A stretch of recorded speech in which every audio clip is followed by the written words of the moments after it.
CUET PG का result जो है वो आउट हो चुका है। यहाँ पर हम आपके साथ कुछ डाटा शेयर कर रहे हैं जिसके मदद से आपको काउंसलिंग प्रक्रिया में थोड़ी आसानी मिलेगी जिनका नंबर कम आया है, क्योंकि बहुत सारे छात्र अब काउंसलिंग को लेकर परेशान होंगे कि वो कहाँ अप्लाई करें कि उनका एडमिशन मिल जाए। तो देखिए, एग्जामिनेशन जो है वो पहली बार कंडक्ट कराया जा रहा है, जिसके कारण जो है वो सारे जो आपको सजेशन मिल रहा है वो सारे एक्सपेक्टेड है, यानी ये एक्सपेक्टेड, कट ऑफ एक्सपेक्टेड, सारी चीज़ें एक्सपेक्टेड है। क्योंकि इसके पहले जो एग्जामिनेशन हुआ करता था वो CUCET, जिसमें काफ़ी कम सेंट्रल यूनिवर्सिटी जो थे वो भाग लेते थे। यहाँ पर काफ़ी ज़्यादा सेंट्रल यूनिवर्सिटी है, प्राइवेट यूनिवर्सिटी और स्टेट यूनिवर्सिटी है। तो हम आपके साथ कुछ डाटा शेयर कर रहे हैं जिसके मदद से आपको, आपका अगर नंबर कम है उसके बावजूद आपको एडमिशन मिल सकती है, क्योंकि यहाँ पर टोटल 66 यूनिवर्सिटी हैं। इस डाटा के बाद आप समझ सकते हैं कि आपको वहाँ अपना एप्लीकेशन से यानी रजिस्ट्रेशन करना है एडमिशन की काउंसलिंग के लिए। तो आप इस पर एक नज़र डालेंगे। सबसे पहले यहाँ पर देखिए, टोटल जो छात्र यहाँ पर रजिस्टर हुए थे वो 3.57 लाख के करीब छात्र जो है वो रजिस्टर हुए थे। उसमें 1.87 जो थे वो फीमेल कैंडिडेट थी। तो यहाँ पर जो टोटल रजिस्ट्रेशन किया गया था वो 3.57, लेकिन क्या यहाँ पर टोटल छात्र अपना एग्जामिनेशन देने सेंटर पर पहुंचे उसकी इंफॉर्मेशन हम आपको आगे देंगे, जिससे एक अनुमान लगेगा आपके कम नंबर है तो भी, और आपका एक बेहतर नंबर है, बेहतर स्कोर है, उसके बाद भी आपको एक अनुमान लगा कि कहाँ आप अपना एप्लीकेशन से जो है वो डाल सकते हैं, यानी रजिस्ट्रेशन जो है करवा सकते हैं काउंसलिंग के लिए। देखिए, यहाँ पर टॉप 8 यूनिवर्सिटी हम आपके साथ शेयर कर रहे हैं जहाँ पर एप्लीकेशन सबसे ज़्यादा यानी मैक्सिमम एप्लीकेशन यहाँ पर आए हैं अपने यानी कोर्स के लिए, यहाँ पर रजिस्टर किए गए हैं। तो सबसे पहले नंबर पर है BHU। BHU जो है वहाँ पर 3.53 लाख, लगभग सारे छात्र जो है BHU को अपने कॉलेज के प्रेफरेंस में रखे हैं अपने कोर्स के लिए, अपने एडमिशंस के लिए। तो BHU में टोटल जो एप्लीकेशंस आए हैं वो 3.53 लाख। उसके बाद यहाँ पर बात करते हैं BBAU यानी बाबा साहेब भीमराव अंबेडकर यूनिवर्सिटी, जो कि लखनऊ में स्थापित है। वो 3.13 यानी 3.13 लाख कैंडिडेट जो है वो बाबा साहेब भीमराव अंबेडकर यूनिवर्सिटी को चूज किए हैं अपने कॉलेज प्रेफरेंस में। उसी तरह से यहाँ पर हेमवती नंदन बहुगुणा गढ़वाल यूनिवर्सिटी, इसमें 3.02 लाख कैंडिडेट जो है वो हेमनंदन बहुगुणा गढ़वाल यूनिवर्सिटी को चूज किए हैं अपने एडमिशंस के लिए। तो यहाँ पर जो छात्रों की संख्या है वो आप यहाँ पर देख रहे हैं। हेमनंदन बहुगुणा गढ़वाल यूनिवर्सिटी में क्या है, टोटल 3.02 लाख। अगर आपका नंबर कम है तो आप अपने नंबर को एनालाइज करके, अब आगे भी हम डाटा आपके साथ शेयर करते रहेंगे कि आपको कहाँ रजिस्ट्रेशन करवाना चाहिए ताकि आपको एडमिशन मिल सके। तो आप अपने नंबर को यहाँ पर एनालाइज कर सकते हैं कि किस यूनिवर्सिटी में जो है वो फिट बैठ सकते हैं आप, अगर एडमिशन मिल सकता है काउंसलिंग होने के बाद। उसके बाद यहाँ पर है त्रिपुरा यूनिवर्सिटी, जिसमें 2.94 लाख यानी छात्र जो है वो रजिस्टर हुए हैं और अपने कॉलेज प्रेफरेंस में त्रिपुरा यूनिवर्सिटी को रखे हैं। उसी के साथ यहाँ पर हम 2.90 यानी करीब 3 लाख के करीब छात्र जो है वो चूज किए हैं MU। MU का मतलब है मणिपुर यूनिवर्सिटी, जहां पर 2.90 लाख कैंडिडेट जो है वो अपने कॉलेज के प्रेफरेंस में MU को रखे हैं। पौंडीचेरी यूनिवर्सिटी में 2.89 lakh. Central university of Haryana में जो छात्र अपना प्रेफरेंस चूज किए हैं 2.87 लाख। और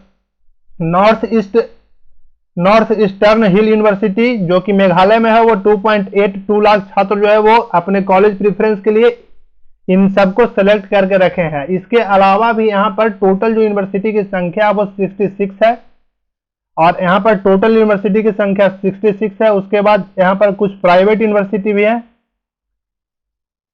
कुछ डीम्ड यूनिवर्सिटी भी है, और यहाँ पर कुछ जो है वो स्टेट यूनिवर्सिटी, करीब 12 के करीब स्टेट यूनिवर्सिटी भी है। अगर आपने अपना एप्लीकेशन भरते समय ऑल सिलेक्ट किया था, जो भी आपने एप्लीकेशन भरा ऑल सिलेक्ट किया हो, तो वहाँ पर आपका यूनिवर्सिटी में अगर स्टेट यूनिवर्सिटी है, डीम्ड यूनिवर्सिटी है, प्राइवेट यूनिवर्सिटी है और भी तमाम सेंट्रल यूनिवर्सिटी है, तो आपके लिए अच्छा है कि आप वहाँ पर जो है रजिस्ट्रेशन करा पाएंगे। और जिन्होंने चूज नहीं किया था, सिर्फ पर्टिकुलर यूनिवर्सिटी को चूज किया था, तो उनके लिए विंडो अगर ओपन करती है तो देखिए आप लोग अपना ऐड कर सकते हैं। अगर विंडो नहीं ओपन होती है तो आप पूरी तरह से वंचित हो जाएंगे। लेकिन जो सिलेक्ट करके रखे हैं उनके लिए एक अच्छी खबर यही है कि आप जो है वो रजिस्ट्रेशन कर सकते हैं। बहुत सारे यूनिवर्सिटी में आपके लिए ओपन है, जबकि यहाँ पर बहुत सारे अच्छे यूनिवर्सिटी और भी हैं, जैसे कि यूनिवर्सिटी ऑफ हैदराबाद।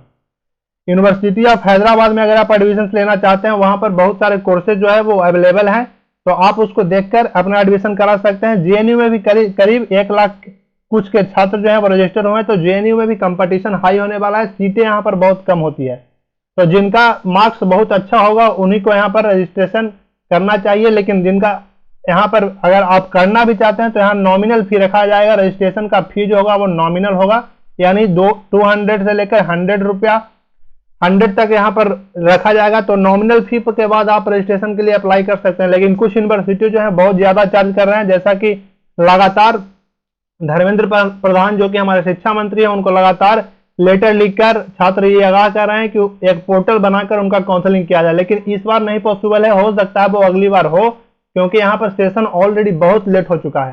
तो ऐसा उन्होंने उनके तरफ से यूजीसी के चेयरमैन के तरफ से लेटर आया था कि पोर्टल जो बनाए वो इतना फ्रेंडली बनाए कि स्टूडेंट जो है वो आसानी से रजिस्टर करके अपना काउंसलिंग करा सके। ऐसा सुबह में एक यूजीसी की तरफ से नोटिस आया था, जिसको हमने अपने टेलीग्राम पे शेयर किया था।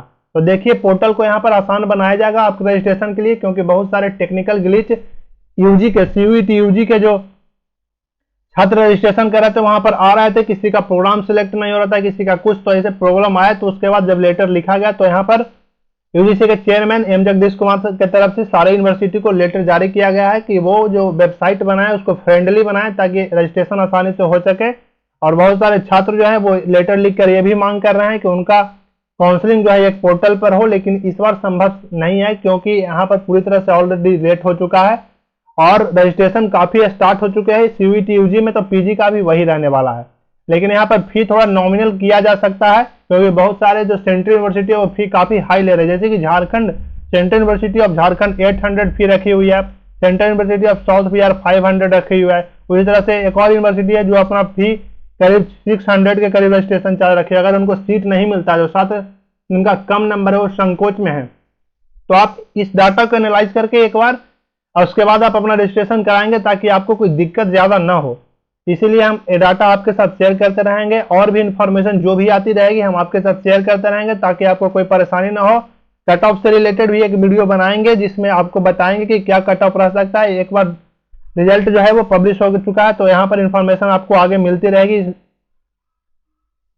इस चैनल पर। अब देखिए, कैटेगरीज वाइज भी समझ लीजिए कि क्या कैटेगरी वाइज एप्लीकेशन थे। तो देखिए, यूआर में जो था यानी अनरिजर्व कैटेगरी में टोटल 33% छात्र जो है थे वो अनरिजर्व कैटेगरी से थे। 37.53% छात्र जो थे ओबीसी से थे। 11.24% छात्र जो थे एससी से थे, और एसटी से जो छात्र थे वो 9.2, और ईडब्ल्यूएस से जो छात्र थे वो 8.23 थे। इससे भी एक अनुमान आपको लगेगा। और 2273% डिसेबिलिटी जो छात्र जिनके साथ कोई प्रॉब्लम है वो थे।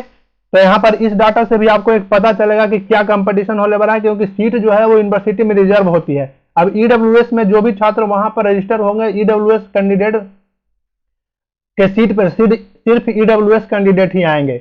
यूआर के सीट पर सिर्फ यूआर कैंडिडेट ही आएंगे, जब तक कि यूनिवर्सिटी लगातार अपना एंट्रेंस अपना रजिस्ट्रेशन के बाद काउंसलिंग करेगी। अगर सीट खाली रहता है तो फिर इन लोगों को मौका दिया जाता है। ऐसा यूनिवर्सिटी का रिजर्वेशन का कैटेगरी चलता है। तो इससे आपको एक अनुमान मिलेगा, एक डाटा मिलेगी कि क्या रहने वाला है। टोटल यहाँ पर 66 यूनिवर्सिटी है, कई प्राइवेट, कई सरकारी और कई डीम्ड यूनिवर्सिटी और कई स्टेट यूनिवर्सिटी भी है। और कोर्सेस आपके यहाँ पर बहुत ज्यादा अवेलेबल है।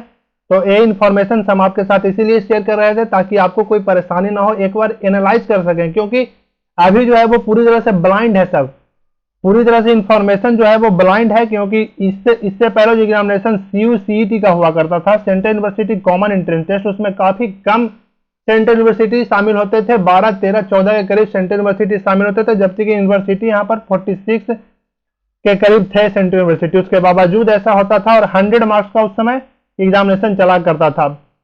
तो इसके कारण जो है वो थोड़ी सी परेशानी इस बार हो रही है। आगे से अगली बार से परेशानी थोड़ी कम हो जाएगी, क्योंकि एक नॉमिनल कटअप जो है पता चल जाएगा इस साल। तो इस साल के छात्रों के लिए ये डाटा ही महत्वपूर्ण है, जो हम आपके साथ शेयर कर रहे हैं। डाटा ही आपके लिए बहुत महत्वपूर्ण है। आप एक बार इसको एनालाइज कीजिए, कॉपी पर पूरी तरह से एनालाइज करके लिखिए कि किस यूनिवर्सिटी में आप जाना चाहते हैं, क्या आपका मार्क्स है, उस पूरी यूनिवर्सिटी का इंफॉर्मेशन, एलिजिबिलिटी सब कुछ मिलाकर आप जो रजिस्ट्रेशन के लिए भाग लेंगे। जैसे जैसे रजिस्ट्रेशन का पोर्टल ओपन होता रहेगा यूनिवर्सिटी का, हम आपके साथ शेयर करते रहेंगे डाटा। तो ये इन्फॉर्मेशन था सीयूईटी पीजी के छात्रों के लिए, जो कि अब अपना रजिस्ट्रेशन स्टार्ट करेंगे पूरी तरह से उनका जो है स्कोर कार्ड आउट होने के बाद। तो इस डाटा को हमने आपके साथ इसीलिए शेयर किया। देखिए यहाँ टोटल जो छात्र टोटल जो यहाँ पर परीक्षा देने पहुंचे वो 55% के करीब छात्र थे। सोचिए कि 3.57 लाख कैंडिडेट रजिस्टर हुए, मात्र 55% छात्र जो है वो एग्जामिनेशन देने पहुंचे हैं। तब क्या 1,80,000 या 1,90,000 या 2 लाख कुछ ऐसे जो छात्र हैं वो वहां पहुंचे होंगे? ये अनुमान है एक, आप इसको डाटा के साथ एनालाइज कर सकते हैं। मात्र 55% छात्र ही जो है वो अपना पूरी तरह से कंप्लीट किए हैं अपना एग्जामिनेशन। तो ये भी एक आपके लिए बेनिफिट ही है, क्योंकि इतने सारे छात्र तो पहले ही एग्जामिनेशन छोड़ चुके हैं। तो आप जो है वो रजिस्ट्रेशन करेंगे, आपको कोई दिक्कत आए तो आप कमेंट भी कीजिएगा। और आपको ये वीडियो कैसा लगा, ये इन्फॉर्मेशन आप हमारे साथ शेयर कीजिएगा। आपका क्या रैंक रहा है, पूरी इन्फॉर्मेशन आप हमको साथ भी शेयर कीजिएगा, ताकि आगे जो छात्र भाग लेंगे जो 2023 में एग्जामिनेशन, उनको कुछ इन्फॉर्मेशन जो है वो पता चल सके अगर वो वीडियो देखते हैं तो। और आप हमारे चैनल के साथ बने रहिए। आप हमारे चैनल पर नए हैं तो चैनल जरूर सब्सक्राइब कीजिएगा और दोस्तों के साथ इस इन्फॉर्मेशन को शेयर कीजिएगा ज़्यादा से ज़्यादा लोगों तक, क्योंकि वो भी कंफ्यूज छात्र जो है वो थोड़ी अपनी मार्क्स को लेकर थोड़ा पॉजिटिव हो सके। तब तक के लिए धन्यवाद।